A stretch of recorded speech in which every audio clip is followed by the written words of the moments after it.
आदाब, नमस्कार, सत श्री अकाल, खुश आमदीद। बहुत स्वागत है आपका। हमारी खास पेशकश देख रहे हैं आप, जिसका नाम है अधिकारी। और अपने इस खास कार्यक्रम के जरिए आप जानते ही हैं, हमारी कोशिश है आप तक उन तमाम बड़े अधिकारियों की जिंदगी की तस्वीर इस तरह पहुंचाना जिस तरह कभी किसी ने नहीं पहुंचाई है। तमाम बड़े अधिकारी जो बड़ी संजीदा और गंभीर जिम्मेदारियों को संभालते हैं, जो अपनी कारकर्दगी से, अपनी जद्दोजहद से अपने अपने महकमों में उन तमाम एक्टिविटीज़ को सरअंजाम देते हैं जिनसे एक सूबे के, एक प्रदेश के और एक देश के निज़ाम को चलाने में मदद मिलती है। तो आज एक बार फिर हाजिर हैं अपनी इस खास पेशकश में एक खास शख्सियत के साथ। आइए आपकी मुलाकात कराते हैं। आज हमारे साथ हमारे खास शो अधिकारी में मौजूद हैं जनाब डॉक्टर यशपाल यादव जी।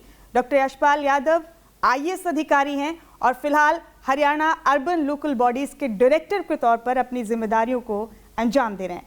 डॉक्टर यशपाल, बहुत स्वागत है आपका। Thank you very much. Thank you doctor साहब, आपकी सादगी के बारे में, आपकी तमाम एक्टिविटीज़ के बारे में, आप किस तरह से अपनी ड्यूटीज़ को अंजाम देते हैं, उसके बारे में लोगों को उतनी गहराई से नहीं मालूम होगा अभी तक जितनी गहराई से आज हम उनको बताने वाले हैं। आप कब से इस महकमे की जिम्मेदारी संभाल? मुझे तो अभी इस महकमे में 5 महीने ही हुए हैं सिर्फ। तो जब आपने ये जिम्मेदारी संभाली है डॉक्टर साहब, तो सबसे बड़ा चैलेंज आपको यहाँ आते ही क्या महसूस हुआ? आपको क्या चीज़ ऐसी महसूस हुई जिसको सबसे पहले ट्रांसफॉर्मेशन की ज़रूरत है या फिर कुछ तब्दीलियाँ करके चीज़ों को आसान बनाने की ज़रूरत है? शहरी स्थानीय निकाय एक ऐसा विभाग है जिससे हरियाणा के शहरी क्षेत्रों में जितने भी लोग रह रहे हैं उससे सीधे जुड़े हुए हैं, और हमारी जिम्मेदारी उनको मूलभूत सुविधाएं देना, उनको कुछ सेवाएं देना और उनकी हर तरह की ज़रूरत का ख्याल रखना, ये हमारा काम है। तो सबसे बड़ी चीज़ ये है कि लोगों की एक्सपेक्टेशंस हैं सरकार से, माननीय मुख्यमंत्री जी से, हमारे मंत्री जी से और इस विभाग के अधिकारियों से भी, कि आप, हरियाणा एक प्रोग्रेसिव स्टेट है और बहुत तेज़ी से आगे बढ़ रहा है। तो ऐसे हालातों के अंदर जो हमारे शहरी क्षेत्र के अंदर लोग हैं उनकी भी बहुत बड़ी उम्मीदें हैं, और वही सबसे ज़्यादा हमारे ऊपर प्रेशर भी करता है कि हम उनकी उम्मीदों के ऊपर खरा उतर सकें। डॉक्टर साहब, प्रॉपर्टी ID ये टर्म आजकल बहुत सुनी जा रही है, बहुत ज़्यादा यूज़ हो रही है और अब लोग इससे आशना होने लगे हैं, इससे फेमिलियर होने लगे हैं।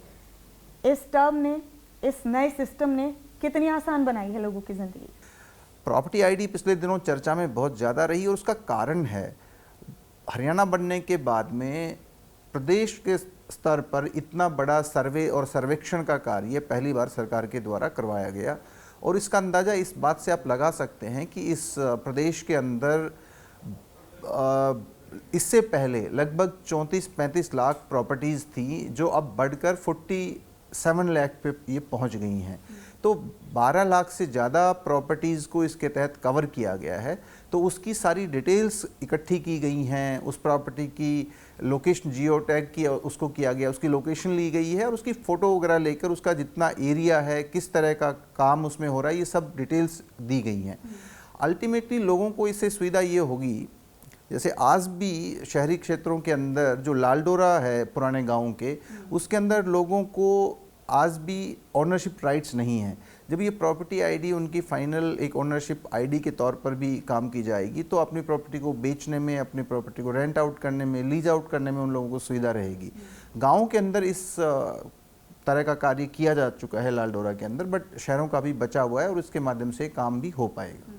जब इस तरह का कोई लेआउट बनता है और जब कोई नई चीज़ें इंट्रोड्यूस करने जा रहे होते हैं, वो चाहे सरकार के लोग हों, चाहे एडमिनिस्ट्रेशन के लोग हों, और क्योंकि आपने नेतृत्व किया है ऐसी चीज़ों का, तब लगता था कि प्रॉपर्टी ID जैसी ये चीज़ इतनी कामयाब भी होगी, लोगों को इतना फ़ायदा होगा, ज़िंदगी आसान हो जाएगी। नहीं, ये काम तो मुश्किल है। देखिए, अगर इसका पूरे प्रदेश के अंदर देखेंगे तो 47 लाख लोगों तक, 47 लाख प्रॉपर्टीज़ तक पहुंचना और उनकी लगभग 45 तरह की सूचनाएं हर एक प्रॉपर्टी से संबंधित इकट्ठा इस सर्वे के दौरान किया गया है, तो ये मुश्किल काम है।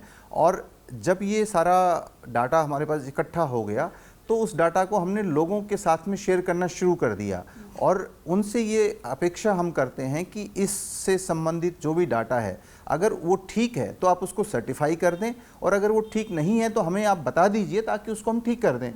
इसके अलावा ये सारा ऑनलाइन है, कोई व्यक्ति कहीं पर भी बैठकर उसको एक्सेस कर सकता है। आपको कहीं ऑफिस में जाने की ज़रूरत नहीं है, आपको किसी और व्यक्ति से मदद लेने की ज़रूरत नहीं है। आप अपने घर पर बैठिए, आप प्रॉपर्टी आईडी को यूज़ करके किसी भी तरह का जो सरकार को कोई पैसा देना है या सरकार से किसी भी तरह की एनडीसी लेनी है या आपने इसके बारे में कोई करेक्शंस करवानी है, तो किसी भी तरह के कार्य को आप अपने घर पर बैठकर कर सकते हैं। आपने जैसे जिक्र किया कि कई बार कुछ कमियां भी आ जाती हैं, और जब नए प्रोजेक्ट्स आते हैं और जब लाखों की तादाद में उसको मैनेज करना होता है, तो जाहिर सी बात है इस तरह की कमियां आ जाती हैं और उनको दूर भी किया जाता है। और ये भी कहते हैं डॉक्टर साहब कि जिसने कमी नहीं की समझिए उसने काम नहीं किया। कमी वहीं होगी जहाँ काम किया गया हो, कुछ नया इनिशिएटिव लिया गया हो।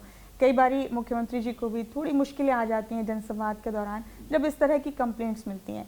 वो दलीलें कौन सी होती हैं उस वक्त में, बीइंग एन ऑफिसर, इस बड़ी जिम्मेदारी को संभालने के नाते, या फिर एडमिनिस्ट्रेशन का इतना इम्पॉर्टेंट हिस्सा होने के नाते, कि जब ये बताया जाता है कि ये कमियां अगर हुई हैं तो फिर उनको सही तरीके से, मुकम्मल तरीके से दूर करने की भी ये कोशिश है और उनको इस तरह दूर किया गया है।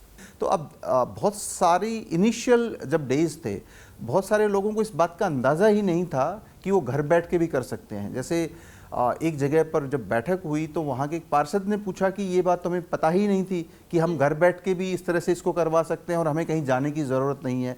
तो अब जैसे जैसे ये बातें लोगों को पता लग रही है तो इस बात की उन्हें खुशी है कि ये इतना सीमलेस, इतना आसान हो गया है कि आप घर पे बैठिए, अपना डॉक्यूमेंट दीजिए और आप इस काम को करवा सकते हैं।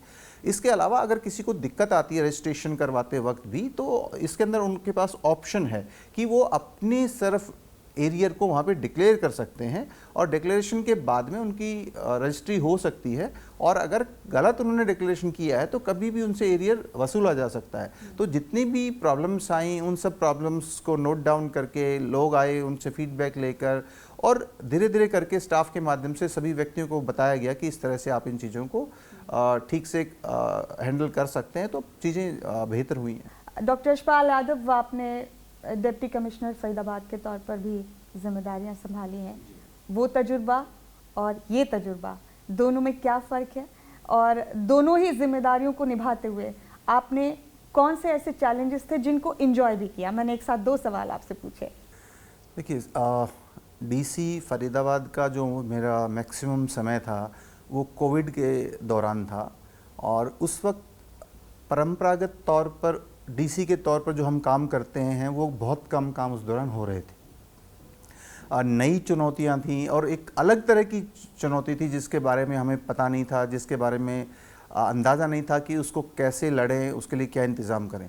तो सब कुछ नया सोचना पड़ा, लेकिन वहाँ के जो लोग थे, वहाँ के जो ऑफिसर्स उस वक्त थे, उन सब के साथ मिलकर हमने अपने लोगों को जितनी मदद हो सकती थी उतनी मदद हमने करने की कोशिश की। और फरीदाबाद एक संवेदनशील ज़िला था इस वजह से कि वहाँ पर बहुत बड़े लेवल पे लोग स्लम्स के अंदर रहते हैं, वहाँ की पॉपुलेशन डेंसिटी बहुत ज़्यादा है और वो प्रदेश का जनसंख्या के हिसाब से सबसे बड़ा ज़िला है। तो चुनौतियाँ बहुत थी, लेकिन उसको हमने ठीक से उसका सामना किया और लोगों ने बहुत मदद की जिससे हम उसको पार पा पाए। यहाँ ये जो जॉब है ये उससे बिल्कुल अलग तरह की जॉब है। यहाँ पर बैठ के आपको जो हमारी अर्बन लोकल बॉडीज़ हैं उनको सपोर्ट करनी होती है, उनके इश्यूज़ होते हैं उनको रिजोल्व करना होता है, और इसके अलावा सरकार को नीतियाँ बनाने में, नए काम करने में, नियम बनाने में, इन सब चीज़ों में मदद करनी पड़ती है। तो यहाँ मैं ये समझता हूँ कि 3 अलग अलग नगर निगमों में कमिश्नर के तौर पे काम करने के बाद और ज़िलों में काम करने के बाद में इस काम को करने में मैं ज़्यादा सहज महसूस करता हूँ, और ये मेरी पसंद का विषय भी है जिस पर मैंने काफ़ी साल काम किया है। तो निश्चित तौर पर दोनों अलग तरह के अनुभव हैं, लेकिन दोनों ही काफ़ी चैलेंजिंग भी हैं साथ में। डॉक्टर साहब, अब अपने इस प्रोग्राम के उस हिस्से में हम आगे बढ़ेंगे जिसका मुझे यकीन है कि हमारे दर्शक बहुत देर से इंतज़ार कर रहे होंगे, और वो ये कि doctor Yashpal Yadav being an officer, आपने बहुत बार उनकी बाइट्स भी सुनी होंगी, बहुत बार उनकी परफॉर्मेंसेस के बारे में आपको जानकारी भी मिली होगी, लेकिन डॉक्टर यशपाल यादव अपनी निजी ज़िंदगी में कैसे हैं, वो अपना वक्त ऑफिस के अलावा या अपनी दफ्तरी जिम्मेदारियों के अलावा कैसे गुजारना पसंद करते हैं, उसी का इंतज़ार है अभी हमारे दर्शकों को। तो मैं तो बहुत साधारण व्यक्ति हूँ और मैं हरियाणा के महेंद्रगढ़ ज़िले में मेरा पैतृक गांव है और गांव से बच्चे जैसे होते हैं पल बढ़कर बाहर निकलते हैं, मैं बिल्कुल वैसा ही हूं और आज भी मैं वैसा ही महसूस करता हूं जैसा मैं अपने गांव में रहते वक्त था। फ़र्क सिर्फ इतना है कि अब जो ऑफिशियल वर्क है उसकी वजह से व्यस्तता बढ़ गई है, तो उतना वक्त नहीं है सब लोगों के साथ बात करने का, मिलने का और घूमने का। लेकिन ऑफिस के अलावा आज भी मुझे खेलना पसंद है, या अगर कभी वक्त मिलता है तो किताब पढ़ना पसंद है, या वक्त मिलता है तो थोड़ा मेडिटेशन करना पसंद है। तो ज़िंदगी थोड़ी डिफरेंट है और विशेष तौर पर यहाँ अर्बन लोकल बॉडीज़ में जहाँ पर बहुत काम है तो बहुत व्यस्तता है और बाकी चीज़ों के लिए उतना वक्त नहीं मिल पाता जितना मैं समझता हूँ कि होना चाहिए। जब आप छोटे थे, जब आपकी पढ़ाई का वक्त था, क्या आपको ये सब चीज़ें अपने परिवार से, अपने पेरेंट्स से सुनने को मिलती थी कि पढ़ाई पर तवज्जो दें, बड़े होकर बड़ा अफसर बनना है? माता पिता का तो निश्चित तौर पे यही प्रयास रहता है कि बच्चे बैठकर पढ़े और पढ़ लिख कर अच्छी जॉब करें तो उनकी ज़िंदगी बेहतर होगी। तो ये तो माता पिता की तरफ से रहता था कि ज़्यादा खेलने की बजाय थोड़ा टाइम पढ़ना भी चाहिए, लेकिन मैं आज वापस मुड़कर देखता हूँ तो ये मैं पाता हूँ कि अगर उनका मार्गदर्शन और नियंत्रण नहीं होता तो शायद चीज़ें इतनी अच्छी नहीं होती और शायद यहाँ तक पहुँचना मुश्किल होता। तो क्या आप फोकस थे शुरू से ही कि एक IAS अधिकारी बनना? मैं हमेशा से ही जब से मुझे याद आता है मैं आर्मी ज्वाइन करना चाहता था और इसके लिए मैंने ट्राई भी किया, लेकिन SSB के लिए मैं इलाहाबाद गया, लेकिन वहाँ पर सेलेक्ट नहीं हो पाया। तो वापस आकर मेरा सेकंड बेस्ट जो ऑप्शन मुझे लगता था वो टीचिंग था और मुझे सौभाग्य से DAV कॉलेज चंडीगढ़ में पढ़ाने का मौका मिला और मुझे बड़ा अच्छा लगा वहाँ पर रहते हुए। लेकिन क्योंकि मेरे परिवार में मेरे चाचा जी और कुछ और भी थे लोग जो ऑफिसर्स थे और उन्होंने मुझे प्रोत्साहित किया कि सिविल सर्विसेज की तरफ आना चाहिए, और उनके प्रोत्साहन की वजह से और उनके गाइडेंस की वजह से मैं इस तरफ आया और सौभाग्य से मुझे हरियाणा सिविल सर्विसेज में 1999 में मैं सक्सेसफुली एग्ज़ाम को क्लियर कर पाया और मैंने ज्वाइन किया और अल्टीमेटली मेरा IAS में प्रमोशन हुआ और अब मैं यहाँ पे काम कर रहा हूँ। खुशी है हमें कि एक ऐसे अधिकारी से हम बात कर रहे हैं जो ज़मीन से आए और जिन्होंने ज़मीन पर रहते हुए ही आसमान तक की ऊंचाइयों को छुआ है। डॉक्टर साहब, परिवार में कौन कौन है आपके?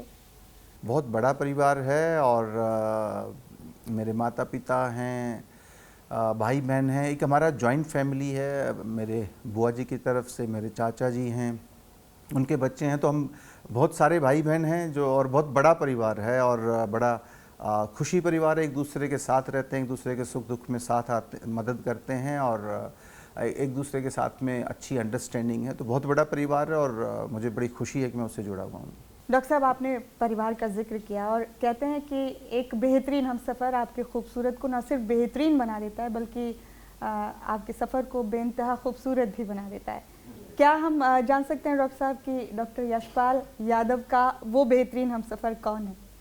बहुत सारे लोग हैं, मैं ये कहूँगा। हम सफ़र से मतलब सिर्फ लाइफ पार्टनर से अगर है तो मेरी वाइफ डॉक्टर यशिका हैं और वो जज हैं, कवयित्री हैं, कुक हैं और पेंटिंग भी करती हैं। तो उनका उसके बहुत सारे शौक़ हैं और ऑफ कोर्स जब आप किसी के साथ इतना टाइम व्यतीत करते हैं तो उसका बहुत बड़ा इम्पैक्ट आपकी लाइफ पे होता है। तो एक पॉजिटिव इम्पैक्ट लाइफ पर है और हम पिछले 22-23 साल से काफ़ी आराम से बिना किसी झगड़े के एक दूसरे के साथ समझदारी के साथ में रहते हैं और उसका परिवार के बाकी लोगों को भी सपोर्ट करने में बड़ा योगदान है।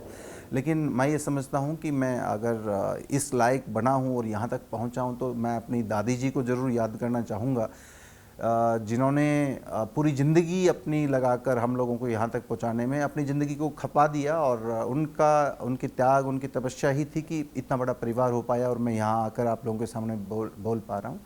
डॉक्टर साहब, कोई तालमेल बैठाने में कभी दिक्कत आती है? जैसे कि बड़ी जिम्मेदारी आप संभालते हैं, पूरे एक सूबे की जिम्मेदारी होती है आप पे, कभी ऐसा लगता है, जैसे जाहिर सी बात है हर किसी के परिवार में खुशियों का भी मौका आता है, कई बार ऐसा भी होता है कि खुदा न खास्ता कोई गम भी ज़िंदगी में आता है, तब भी आप जैसी जिम्मेदारियां संभालने वाले लोग उस मौके पर वहाँ नहीं होते।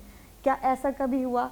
और तालमेल वाली बात मैंने की है, ये वाला बैलेंस कैसे बना के रखते हैं? क्योंकि हम देखते हैं कि कई बारी एक चीज़ निभाने के लिए आपको दूसरी चीज़ में थोड़ी कमी करनी पड़ती है, वो चाहे परिवार को समझा कर करें उन्हें एतमाद में लेकर करें, या फिर कैसे थी? देखिए, ये मैं वापस मुड़कर जब देखता हूँ तो मैं ये पाता हूँ कि इसमें आमतौर पर एक संतुलन हमेशा ही रहा है।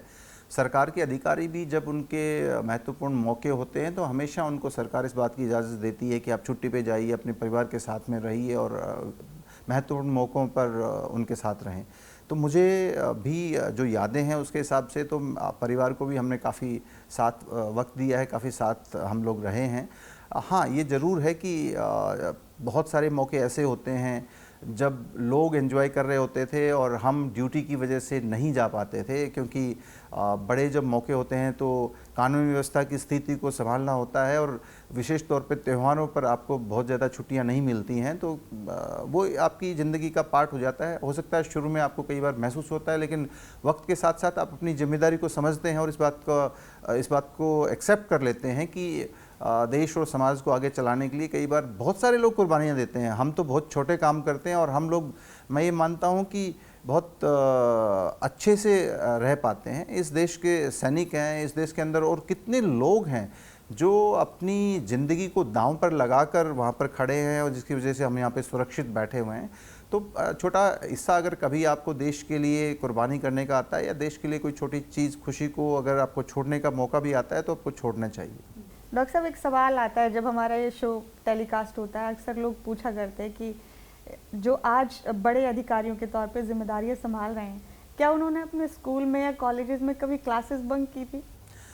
देखिए, स्कूल के दौरान तो कभी भी नहीं, क्योंकि माता पिता का नियंत्रण स्कूल के समय में ज़्यादा कहीं होता है और ऐसा कभी याद नहीं आता कभी हमने छोड़ी हो। लेकिन हाँ, मैं ये निश्चित तौर पे कह सकता हूँ कि जब यूनिवर्सिटी का मैं स्टूडेंट था, कुरुक्षेत्र यूनिवर्सिटी से मैंने ज्योग्राफी में एमएससी की है, तो उस दौरान ज़रूर क्लासेस बंक भी की हैं और शायद और बहुत सारी एक्टिविटीज़ की हैं जो आमतौर पे बच्चे करते हैं। जी। कॉलेज लाइफ का कुछ ऐसा हिस्सा है जो आपको लगता है कि वो बहुत हल्का फुल्का वक्त था, क्योंकि जिम्मेदारियाँ उतनी होती नहीं हैं और लगता है कि आज़ाद ज़िंदगी बस वही होती है?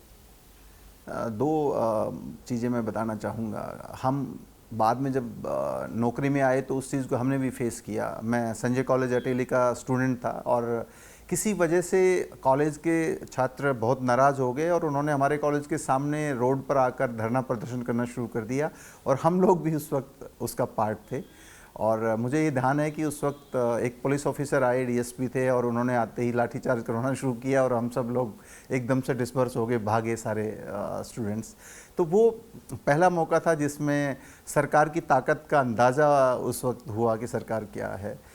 दूसरा, मैं कुरुक्षेत्र यूनिवर्सिटी का जब स्टूडेंट था तो सेकेंड ईयर में जब हम आए तो ऑप्शन हमें अवेलेबल होते थे और जो ऑप्शन हम चाहते थे वो दिए नहीं गए, तो हमने अपने ही टीचर के खिलाफ जाकर एक तरह से प्रोटेस्ट किया। और आज मैं वापस मुड़कर देखता हूं तो मैं सोचता हूं कि टीचर कितना विशाल हृदयी होता है कि उन्होंने हमारे प्रोटेस्ट करने के बाद हमारे को बुलाया, सुना और हमारी जो समस्या था उसकी उन्होंने निराकरण की। तो आज भी जब मेरे बच्चों को या लोगों को एजिटेशन करते हुए देखता हूं तो मैं कहीं ज़्यादा सहानुभूतिपूर्वक उनसे बात करने की हालत में होता हूं कि हम भी उनकी परिस्थितियों में थे, तब इस तरह की चीज़ें हम भी करते थे और ये सहज मानव स्वभाव है।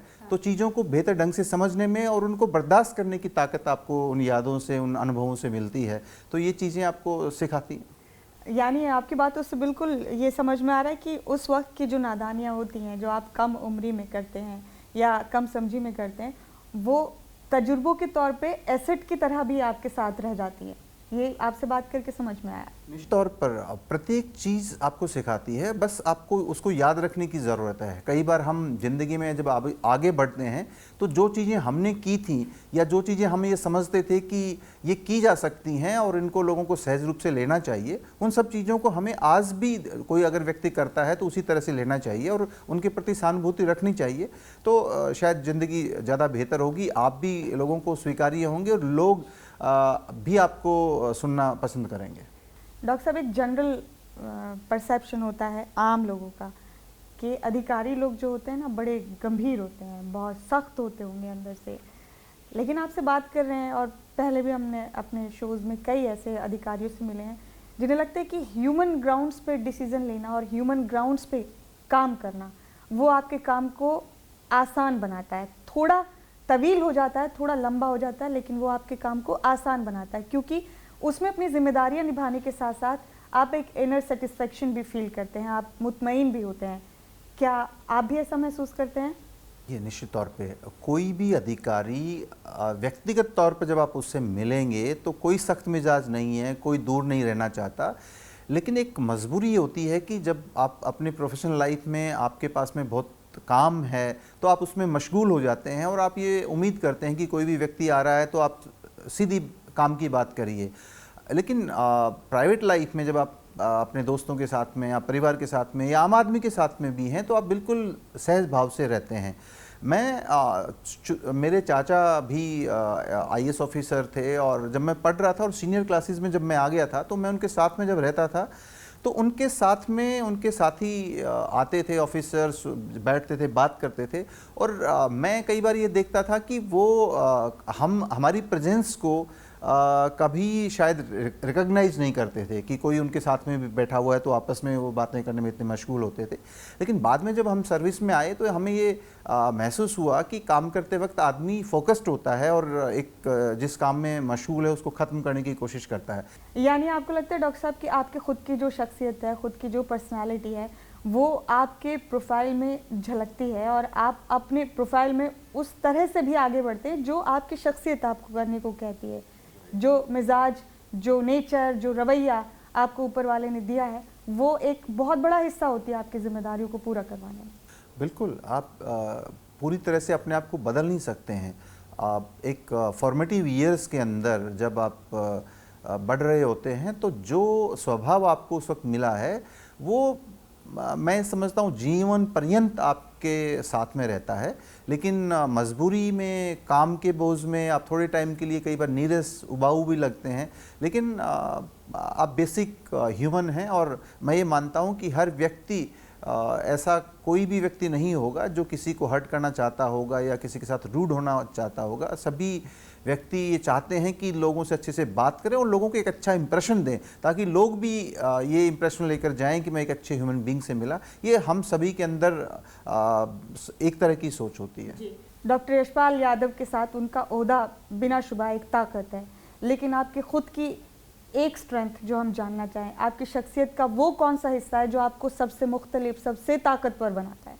मैं आज भी बिल्कुल वैसा ही रहना चाहता हूं जैसा मैं हूं और इस चेयर पर बैठते वक्त मुझे इस बात का अंदाज़ा है कि ये ताकत मेरी व्यक्तिगत नहीं है, ये सरकार की ताकत है, ये भारतीय संविधान की ताकत है या ये उन कानूनों की ताकत है जो इस्तेमाल करने की इजाज़त मेरी ये नौकरी, ये कुर्सी देती है। इसलिए मैं हमेशा अपने आप को उसी आम आदमी की तरह रखना चाहता हूं ताकि मैं जब इससे बाहर रहूं या मैं बाद में जब इससे बाहर रहूं तो मैं बिल्कुल उतनी ही सहजता के साथ मैं रह पाऊं। तो ये हर रोज़ मैं इस बात का ख्याल रखता हूं कि कोई चीज़ आपके दिमाग में घुसकर आपके आचरण को ख़राब नहीं करे, आपके दिमाग को ख़राब नहीं करे। इस बात को मैं अपने आप को ठीक रखने की कोशिश हर रोज़। आखिरी लेकिन बहुत अहम सवाल है ये आपसे कि आप यूथ्स के लिए आइकन है, नौजवान नस्ल आपको फॉलो करती है, एक अधिकारी के तौर पर भी, अपनी जद्दोजहद से यहाँ तक पहुँचने के उस सफ़र को देखते हुए भी हमारे इस खास शो के ज़रिए क्या कहना चाहेंगे यूथ्स को? देखिए, नौजवानों से इस देश को बहुत अपेक्षाएं हैं और हम एक ऐसे दौर से गुजर रहे हैं जब देश एक नए दौर में प्रवेश करने वाला है और हमारा हर तरफ जहाँ पर भी हम देखेंगे तो हम उन्नति की तरफ बढ़ रहे हैं। तो हम सब लोगों को मिलकर इस देश और समाज को आगे लेके जाना है और भविष्य की चुनौतियों के लिए तैयार करना है और मैं ये मानता हूँ कि इस देश के युवा के अंदर वो सक्षमता है इस काम को पूरा करने के लिए। डॉक्टर साहब, एक बार फिर से आपका बहुत बहुत शुक्रिया। Thank you very much. Thank you. तो इसी के साथ हमारी आज के इस खास पेशकश में फिलहाल इतना ही। डॉक्टर यशपाल यादव थे हमारे साथ, अभी डायरेक्टर हैं हरियाणा अर्बन लोकल बॉडीज़ के और बखूबी अपनी जिम्मेदारियों को अदा कर रहे हैं। और इतनी लंबी बातचीत में उनसे जो निकल कर सामने आया वो ये कि अच्छी सीरत को समझने की ज़रूरत क्या है, सादगी में भी क़यामत की अदा होती है। इसी के साथ हमारे आज के इस खास कार्यक्रम में फ़िलहाल इतना ही। मुझे दें इजाज़त।